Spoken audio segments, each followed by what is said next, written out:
Hello welcome viewers. ഇന്ന് നമ്മുടെ ചാനലിൽ ഏത് മൂവിയുടെ എക്സ്പ്ലനേഷൻ ആണ് പറയാൻ പോകുന്നതെന്നാൽ മൂവിയല്ല, ഇതൊരു വെബ് സീരീസ് ആണ്. ഈ ഒരു വെബ് സീരീസിന്റെ പേരാണ് ലവ് ഡെത്ത് റോബോട്ട്സ്. ഇതിൽ 3 സീസണുകൾ വരുന്ന ഒരു വെബ് സീരീസ് ആണ്. പക്ഷേ എനിക്ക് പേഴ്സണലായിട്ട് ഇഷ്ടപ്പെട്ട 3 എപ്പിസോഡുകളാണ് ഞാൻ നിങ്ങൾക്ക് മുമ്പിൽ പറയാൻ പോകുന്നത്. ഓരോന്നിനെ വെല്ലുന്ന എപ്പിസോഡുകളാണ്.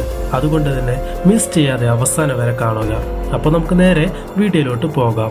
വീഡിയോയിലോട്ട് പോകുന്നതിന് മുമ്പ് നിങ്ങൾ ആദ്യമായിട്ടാണ് നമ്മുടെ ചാനലിലേക്ക് വരുന്നതെങ്കിൽ ചാനൽ മറക്കാതെ സബ്സ്ക്രൈബ് ചെയ്യുക. വീഡിയോ ഇഷ്ടപ്പെട്ടാൽ വീഡിയോ ലൈക്ക് ചെയ്യാൻ മറക്കരുത്. നിങ്ങളുടെ ഫ്രണ്ട്സ് ആൻഡ് ഫാമിലിക്ക് വീഡിയോ ഷെയർ ചെയ്യുക. അതേപോലെ തന്നെ നിങ്ങളുടെ നിർദ്ദേശങ്ങളും അഭിപ്രായങ്ങളും താഴെ കമൻറ്റ് ചെയ്യുക. ഞാൻ അക്ബർ, നിങ്ങൾ കണ്ടുകൊണ്ടിരിക്കുന്നത് A51 മീഡിയ. അപ്പോൾ നേരെ വീഡിയോയിലോട്ട് പോവാം. ഫസ്റ്റ് എപ്പിസോഡിന്റെ സ്റ്റാർട്ടിങ്ങിൽ കാണിക്കുന്നത് ഒരു വലിയൊരു ഡെഡ് ബോഡി കടൽ തീരത്ത് അടിഞ്ഞു കിടക്കുന്നതാണ്. ഇതൊരു മത്സ്യത്തൊഴിലാളി കണ്ടിട്ട് പോലീസിന് ഇൻഫർമേഷൻ കൊടുക്കുകയാണ്. പക്ഷേ പോലീസ് ഇതൊന്നും വിശ്വസിക്കുന്നില്ല. പക്ഷേ ഇത് കാട്ടുതീ പോലെ അവിടെയുള്ള ജനങ്ങൾക്ക് എല്ലാവർക്കും അറിയുകയാണ്. ആ ഒരു ഡെഡ് ബോഡി കാണാൻ വേണ്ടി ജനങ്ങളുടെ തിക്കും തിരക്കുമാണ് ഇപ്പോൾ അവിടെയുള്ളത്. ആ ഒരു സമയത്ത് ഈ ഒരു ഡെഡ് ബോഡിയെ ഇൻവെസ്റ്റിഗേഷൻ ചെയ്യാൻ വേണ്ടി ഒരു സയന്റിസ്റ്റും അതേപോലെ തന്നെ അയാളുടെ 2 അസിസ്റ്റന്റ് വരുന്നുണ്ട്. ആ സയന്റിസ്റ്റിന്റെ പേരാണ് സ്റ്റീഫൻ. ജനങ്ങളെല്ലാം അകലെ നിന്നിട്ടാണ് ഈ ഒരു ഡെഡ് ബോഡിയെ കാണുന്നത്. കാരണം അതിന്റെ അടുത്തേക്ക് പോയാൽ എന്തെങ്കിലും അവർക്ക് സംഭവിച്ചാലോ, അതുകൊണ്ടാണ് എല്ലാവരും ദൂരെ നിന്നിട്ട് ഈ ഡെഡ് ബോഡിയെ നോക്കുന്നത്.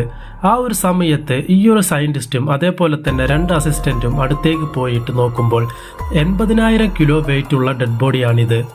അതുമാത്രമല്ല, ഇതൊരു വയസ്സ് കുറഞ്ഞ ഡെഡ് ബോഡിയാണ്. കാരണം മുഖം കാണുമ്പോൾ യങ് ആയിട്ടാണ് തോന്നുന്നത്. പിന്നെ സയന്റിസ്റ്റ് ഡെഡ് ബോഡിയുടെ കയ്യിൽ നോക്കുമ്പോൾ കുറെ മീനുകൾ അതിലുള്ള വെള്ളത്തിൽ കളിച്ചുകൊണ്ടിരിക്കുകയാണ്. എന്നാലും സയന്റിസ്റ്റിന്റെ മനസ്സിൽ ചോദ്യമുണ്ട്. എന്താണെന്നാൽ ഇതെവിടെ നിന്ന് വന്ന ഡെഡ് ബോഡിയാണ്? ഇത്രയും വലിയൊരു ഡെഡ് ബോഡി ഇനിയും ഉണ്ടാകുമോ? ഇതേപോലുള്ള കുറെ പേർ ഇനിയുമുണ്ടോ എന്നുള്ള ഒരു ചോദ്യം അയാളുടെ മനസ്സിൽ ചോദിച്ചുകൊണ്ടേയിരുന്നു. അപ്പോൾ ഇയാളുടെ ഒരു അസിസ്റ്റന്റ് ഉണ്ടായിരുന്നല്ലോ, ആ ഒരു ചെക്കൻ ഡെഡ് ബോഡിയുടെ മുകളിൽ കയറി നിൽക്കുകയാണ്. ഇത് കണ്ട ജനങ്ങൾ ഒരു കുഴപ്പവും സംഭവിക്കില്ല, നമ്മൾക്കും പോകാം എന്ന് പറഞ്ഞ് എല്ലാവരും ഡെഡ് ബോഡിയിൽ കയറുകയാണ്. എന്നാൽ ആ ഒരു സയന്റിസ്റ്റ് അടുത്തേക്ക് വരുന്നതല്ലാതെ ബോഡിയിൽ തൊടുകയോ ബോഡിയുടെ മേലെ കയറുകയോ ഒന്നും തന്നെ ചെയ്യുന്നില്ല. അയാൾ കരയിൽ പോയിരിക്കുകയാണ്. കൂടെ 2 അസിസ്റ്റന്റും നോട്ട്സ് എഴുതുകയാണ്. അപ്പോൾ അവിടെയുള്ള ജനങ്ങളുടെ എണ്ണം കൂടുന്നതല്ലാതെ കുറയുന്നില്ല. കാരണം ഒരു മ്യൂസിയം കണ്ടു പോകുന്നത് പോലെയാണ് അവിടെയുള്ള ജനങ്ങൾ വന്ന് നോക്കി പോകുന്നത്. അങ്ങനെ നേരം ഒരുപാടാവുകയാണ്. സയന്റിസ്റ്റും അസിസ്റ്റന്റുമാരും അവിടെ നിന്ന് പോവുകയാണ്. അങ്ങനെ ഒരു 3 ദിവസം കഴിഞ്ഞതിന് ശേഷം നമ്മുടെ സയന്റിസ്റ്റ് അവിടേക്ക് വരികയാണ്. അവിടേക്ക് വന്ന് നോക്കുമ്പോൾ കുറെ കുട്ടികൾ അതൊരു പ്ലേ ഗ്രൗണ്ട് പോലെ അവിടെ മുകളിൽ നിന്ന് കളിക്കുകയാണ്. പിന്നെ ഈ ഒരു ന്യൂസ് ഗവൺമെന്റിന്റെ ചെവിയിൽ പോയതുകൊണ്ട് ഈ ഒരു ഡെഡ് ബോഡി ഡിസ്പോസ് ചെയ്യാൻ വേണ്ടി കൈ, കാല്, തല എല്ലാം മുറിച്ചെടുക്കാനുള്ള പ്ലാൻ ഇട്ടുകൊണ്ടിരിക്കുകയാണ്. ആ ഒരു സയന്റിസ്റ്റ് ബോഡിയുടെ അടുത്ത് വന്ന് നോക്കുമ്പോൾ ഒരു പെണ്ണ് നിസ്സാരമായിട്ട് ബോഡിയുടെ ചെവിയിൽ ഇരുന്നു കൊണ്ട് ബോയ് ഫ്രണ്ടുമായി ചാറ്റ് ചെയ്തുകൊണ്ടിരിക്കുന്നു.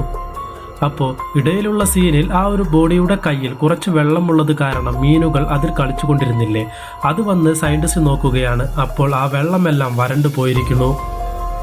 ഡെഡ് ബോഡിയുടെ മേലെ സയന്റിസ്റ്റ് കയറി നോക്കുമ്പോൾ തല തെറിച്ച പിള്ളേര് എന്താ ചെയ്തു വെച്ചിരിക്കുന്നതെന്നാൽ കടൽക്കരയിലെ മണ്ണെടുത്ത് ആ മനുഷ്യന്റെ നെഞ്ചിന്റെ മുകളിൽ വീട് കെട്ടി കളിച്ചു പോയിരിക്കുന്നു.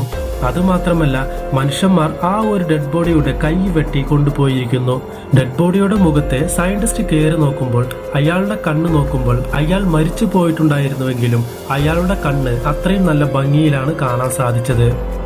അങ്ങനെ ഒരുപാട് സമയമായതിനാൽ ആ സയന്റിസ്റ്റ് അവിടെ നിന്ന് പോവുകയാണ് വീട്ടിലേക്ക്. അങ്ങനെ ഒരു 4 ദിവസം കഴിഞ്ഞ് വന്നു നോക്കുമ്പോൾ സയന്റിസ്റ്റിന് കാണാൻ സാധിച്ചത് ആ ഒരു ബോഡിയുടെ 2 കൈയും 1 കാലും വെട്ടിക്കൊണ്ടുപോയിരിക്കുകയാണ്. പിന്നെ കുറച്ച് പേർ ഡെഡ് ബോഡിയുടെ സൈഡിലൊക്കെ പെയിന്റിങ് ചെയ്തുകൊണ്ടിരിക്കുന്നു. അതുമാത്രമല്ല, ഇത്രയും ദിവസമായതുകൊണ്ട് തന്നെ ആ ഒരു ഡെഡ് ബോഡി പതിയെ ചെയ്യാൻ തുടങ്ങിയിട്ടുണ്ട്. മനുഷ്യന്മാർ എങ്ങനെയാണ് ചെയ്തതെങ്കിലും പക്ഷികൾ അങ്ങനെയല്ല. പക്ഷികൾ അവരുടെ പങ്കിന് വേണ്ടി ആ ഒരു ഡെഡ് ബോഡിയിൽ നിന്ന് മാംസങ്ങൾ കൊത്തിയെടുക്കുകയാണ്. അങ്ങനെ ഒരു സയന്റിസ്റ്റ് റോട്ടിലൂടെ പോകുന്ന സമയത്ത് ഈ ഒരു മനുഷ്യന്റെ കൈ, കാല്, എല്ലുകളൊക്കെ ഓരോ കടയുടെ ഫ്രണ്ടിൽ പുരാവസ്തു പോലെ വെച്ചിരിക്കുകയാണ്. അതൊക്കെ പോട്ട് ഒരുത്തനെ ആ ഒരു മനുഷ്യന്റെ തല വെട്ടിയിട്ട് അതിന്റെ തലയൊട്ടി ആ ഒരു മനുഷ്യന്റെ വീട്ടിന്റെ ഉള്ളിൽ കൊണ്ടുപോയി വെച്ചിരിക്കുന്നു. പിന്നെ കുറച്ച് എല്ലുകളും തല തെറിച്ച മനുഷ്യന്മാരായ സർക്കസുകാരും കൊണ്ടുപോയി അവരുടെ സർക്കസിന് വേണ്ടി ഉപയോഗിക്കുന്നു. അതോടെ ഈ ഒരു കഥ ഇവിടെ അവസാനിക്കുകയാണ്. ഈ ഒരു കഥയെ രണ്ട് വിധത്തിൽ വ്യാഖ്യാനിക്കാം. ഒന്ന്, ഇതൊരു മലയാണ് എന്ന് നമുക്ക് വിചാരിക്കാം. മല ആദ്യം കാണുമ്പോൾ നല്ല ഭംഗിയിലാണ് ഉണ്ടാവുക. പിന്നെ മനുഷ്യവർഗത്തിൽപ്പെട്ട ചില ക്രൂരന്മാർ വന്ന് അത് ഓരോന്ന് വെട്ടി വെട്ടി വെട്ടി വെട്ടി അവസാനം ഇങ്ങനെ ആക്കിയെടുത്തിരിക്കുന്നു. അതായത് ഇപ്പൊ ലോകത്ത് സംഭവിച്ചു കൊണ്ടിരിക്കുന്നതും അത് തന്നെ. രണ്ടാമത്തത്, മരിച്ചു കിടക്കുന്നത് ഒരു മനുഷ്യനാണെന്ന് പോലും നോക്കാതെ അവരുടെ ആവശ്യങ്ങൾക്ക് വേണ്ടി അവർ ക്രൂരമായ ഒരു പ്രവൃത്തി ആ ഒരു ജനത ചെയ്യുകയാണ്. ആ ഒരു ഡെഡ് ബോഡിയുടെ മുകളിൽ കയറി നിൽക്കുക, അതിന്റെ ഭാഗങ്ങളെല്ലാം മുറിച്ചു കൊണ്ടുപോവുക, മുറിച്ച ഭാഗങ്ങൾ ഓരോ കടയുടെ ഫ്രണ്ടിലും കൊണ്ടുപോയി വെക്കുക, ഇങ്ങനെയൊക്കെ ചെയ്യുന്നു. എന്നാൽ അതിനു മുകളിൽ കയറാത്തതും ആ ഒരു ശവത്തെ, അതായത് ആ ഒരു ഡെഡ് ബോഡിയെ ഉപദ്രവിക്കാത്തതുമായ ഒരാൾ അതാരാണെന്ന് നോക്കിയാൽ ആ ഒരു സയന്റിസ്റ്റ് മാത്രമാണ്. ഇതോടെ ഈ ഒരു എപ്പിസോഡ് ഇവിടെ അവസാനിക്കുകയാണ്. ഇപ്പൊ രണ്ടാമത്തെ എപ്പിസോഡ് നോക്കാം. ഇതിന്റെ പേര് ജിംബാരോ. കുറച്ച് സോൾജേഴ്സ് കാട്ടിലൂടെ പോവുകയാണ്. കാട്ടിലൂടെ എന്തോ അന്വേഷിച്ചു പോവുകയാണ്. പോകുന്ന സമയം ഭയങ്കര ടയേർഡായിട്ട് ഒരു ചെറിയ പുഴയുടെ അടുത്ത് പോയിരിക്കുകയാണ്. അപ്പോൾ ആ കൂട്ടത്തിൽ ഒരു നേതാവുണ്ട്. നേതാവിനാണെങ്കിൽ ചെവി കേൾക്കൂല. ആ ഒരു നേതാവിനെ പുഴയുടെ സൈഡിൽ നിന്ന് ഒരു സ്വർണ്ണ നാണയം കിട്ടുകയാണ്. അത് അവൻ കയ്യിലെടുത്ത ഉടൻ പുഴയിൽ നിന്ന് ഒരു പെണ്ണ് എണീറ്റ് വരികയാണ്. എണീച്ചത് മാത്രമല്ല, വലിയ ശബ്ദത്തിൽ കരഞ്ഞുകൊണ്ട് ബഹളമുണ്ടാക്കി വെള്ളത്തിന് മീതെ ഡാൻസ് കളിക്കുകയാണ്. ആ ഒരു പെണ്ണിന്റെ ശരീരത്തിലാണെങ്കിൽ മൊത്തം സ്വർണം മൂടിയ അവസ്ഥയിലാണ്. ഭയങ്കര ശബ്ദത്തിൽ കരഞ്ഞുകൊണ്ട് ഡാൻസ് ആടുന്നത് കൊണ്ട് തന്നെ അവിടെയുള്ള സോൾജേഴ്സിന് ഇത് കേട്ടു നിൽക്കാനുള്ള ശക്തി അവർക്കുണ്ടായിരുന്നില്ല. അവർ ആ ഒരു പുഴയിലേക്ക് ഓടി വരികയാണ്. അപ്പോൾ പുഴയിലേക്ക് ഓടി വരുന്നത് മാത്രമല്ല, അവർ സ്വയം കുത്തിച്ചാവുകയുമാണ്. പക്ഷെ അവളെ കൊണ്ട് ഇതൊന്നും നമ്മുടെ നേതാവിനെ ബാധിക്കുന്നില്ല. കാരണം അവന് കേൾവി കുറവുണ്ടല്ലോ, അതുകൊണ്ട് അവനൊന്നും ശബ്ദവും കേൾക്കുവാൻ സാധിക്കില്ല. ആ ഒരു പെണ്ണിന്റെ കയ്യിൽ നിന്ന് എങ്ങനെയോ രക്ഷപ്പെട്ട് അറിയാത്ത വഴിയിലൂടെ ആ കാട്ടിലൂടെ ഓടുകയാണ് നേതാവ്. അവസാനം ഒരു മരത്തിന്റെ അടിയിൽ പോയിരിക്കുകയാണ്. അപ്പോ നേരം കുറെ ആയതുകൊണ്ട് തന്നെ നേതാവ് വിചാരിക്കുകയാണ്, ഇനി എങ്ങോട്ട് ഓടാനാണ്, ഇവിടെ കിടന്ന് ഇന്നത്തെ രാത്രി ഉറങ്ങാമെന്ന് പറഞ്ഞിട്ട് അവിടെ കിടന്നുറങ്ങുകയാണ്. ആ ഒരു സമയം പുഴയിൽ നിന്ന് ഒരു ശബ്ദം കേൾക്കുകയാണ്. നോക്കുമ്പോൾ ആ ഒരു പെണ്ണാണ് വരുന്നത്. ആ ഒരു പെണ്ണ് നമ്മുടെ നേതാവിന്റെ അടുത്ത് വന്ന് കിടക്കുകയാണ്. കിടക്കുന്നത് മാത്രമല്ല, നേതാവിനെ കിസ് ചെയ്യുകയും കെട്ടിപ്പിടിക്കുകയും ഒക്കെ ചെയ്യുന്നുണ്ട്. എന്താണെന്നറിയില്ല, ഈ ഒരു പെണ്ണിനെ നമ്മുടെ നേതാവിനെ ഭയങ്കരമായി ഇഷ്ടപ്പെട്ടു എന്ന് വിചാരിക്കുന്നു. എന്നിട്ട് നേരം വെളുക്കുകയാണ്. നേതാവ് എണീച്ച് നോക്കുമ്പോൾ നമ്മുടെ പെണ്ണ് അടുത്ത് കിടന്ന് കെട്ടിപ്പിടിച്ചിരിക്കുകയാണ്. അവളെ തൊടാമെന്ന് വിചാരിച്ച് നേതാവ് തൊടാൻ പോകുന്ന സമയത്ത് അവൾ ഇവനെ കണ്ട് പേടിച്ച് പുഴയിലേക്ക് ഓടുകയാണ്. പക്ഷെ എന്നാലും നേതാവ് വിടുന്നത് പോലെയില്ല. ആ ഒരു പെണ്ണിന് പിന്നാലെ പോവുകയാണ്. പിന്നീട് നേതാവിനെ വിളിക്കുന്നത് പോലെ അവനക്ക് തോന്നുകയാണ്. നേതാവ് നേരെ ആ ഒരു പുഴയുടെ നടുക്കിലേക്ക് പോവുകയാണ്. അപ്പോൾ ആ ഒരു പെണ്ണ് ഇവന്റെ അടുത്ത് വന്നിട്ട് ഇങ്ങനെ റൊമാൻസ് ചെയ്യാൻ നോക്കുന്നുണ്ട്. ഇവനും തിരിച്ച് ചെയ്യുന്ന രീതിയിൽ ചെയ്തുകൊണ്ടിരിക്കുന്ന സമയത്ത് പെട്ടെന്ന് നേതാവ് അവളുടെ തലയിലേക്ക് ഒരടി കൊടുക്കുകയാണ്. എന്നിട്ട് ആ ഒരു പെണ്ണിനെ കൊന്നിട്ട് അവളുടെ ശരീരത്തിൽ ഉണ്ടായിരുന്ന ആ ഒരു സ്വർണമെല്ലാം എടുക്കുകയാണ്. ആക്ച്വലി അവളുടെ ശരീരത്തിലുള്ളത് സ്വർണമല്ല, പക്ഷെ അത് അവളുടെ ശരീരത്തിൽ ചെടി പോലെ വളർന്നു പിടിച്ചിരിക്കുകയാണ്. എന്നിട്ട് അതെല്ലാം ഈ ഒരു നേതാവ് എടുത്ത് അവളെ നഗ്നയാക്കി പുഴയിലേക്ക് വലിച്ചെറിയുകയാണ്.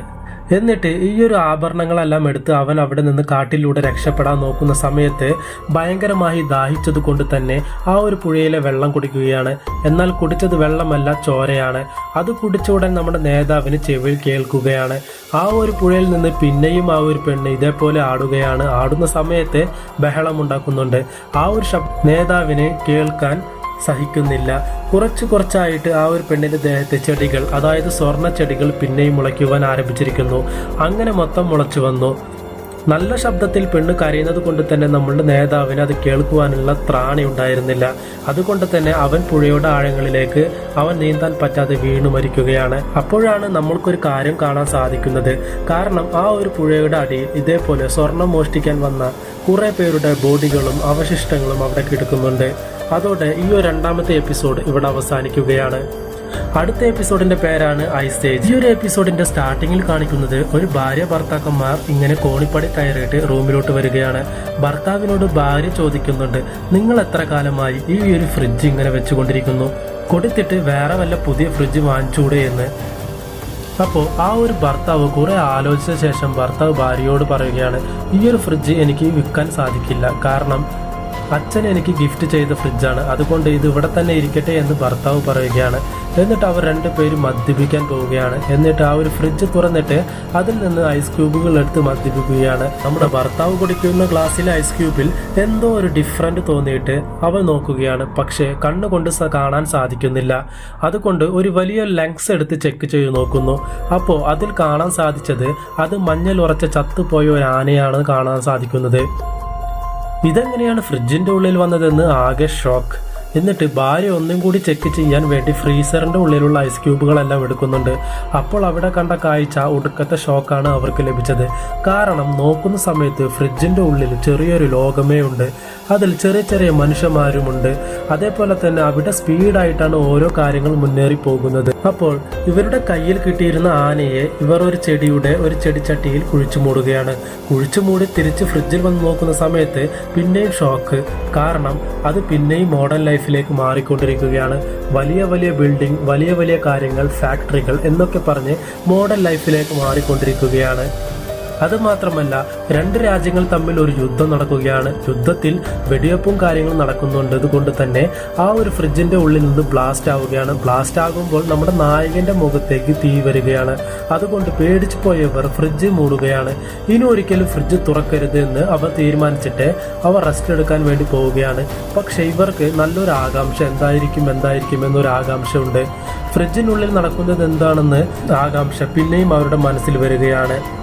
അതുകൊണ്ട് തന്നെ അവർ പിന്നെയും പോയിട്ട് തുറക്കുകയാണ് ഫ്രിഡ്ജ്.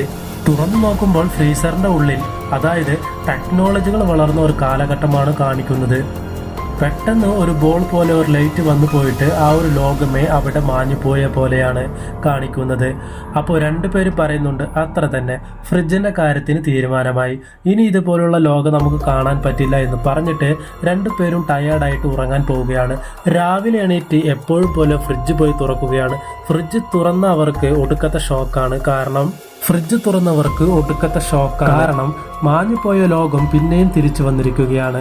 അത് ഏത് കാലഘട്ടമാണെന്ന് പറഞ്ഞാൽ മനുഷ്യന്റെ വിദിതമായ കാലഘട്ടത്തിൽ, അതായത് ഡിനോസറുകളും മനുഷ്യക്കുരങ്ങുകളും ഉണ്ടായിരുന്ന ആ ഒരു കാലഘട്ടം കാണിച്ചുകൊണ്ട് ഈ ഒരു എപ്പിസോഡ് ഇവിടെ അവസാനിക്കുകയാണ്. നിങ്ങളുടെ അഭിപ്രായം താഴെ കമന്റിൽ പറയുക. നിങ്ങൾക്ക് ഇതിലേത് എപ്പിസോഡാണ് ഏറ്റവും കൂടുതൽ ഇഷ്ടപ്പെട്ടതെന്ന്. എനിക്ക് പേഴ്സണലായിട്ട് ഇഷ്ടപ്പെട്ടത് ഫസ്റ്റ് എപ്പിസോഡാണ്. അതുമാത്രമല്ല, നിങ്ങൾ ആദ്യമായിട്ടാണ് നമ്മുടെ ചാനലിലേക്ക് വരുന്നതെങ്കിൽ ചാനൽ മറക്കാതെ സബ്സ്ക്രൈബ് ചെയ്യുക. വീഡിയോ ഇഷ്ടപ്പെട്ടാൽ വീഡിയോ ലൈക്ക് ചെയ്യുക. നിങ്ങളുടെ ഫ്രണ്ട്സ് ആൻഡ് ഫാമിലിക്ക് വീഡിയോ ഷെയർ ചെയ്യുക. നിങ്ങളുടെ വിലയേറിയ അഭിപ്രായങ്ങളും നിർദ്ദേശങ്ങളും താഴെ കമൻറ്റ് ചെയ്യുക.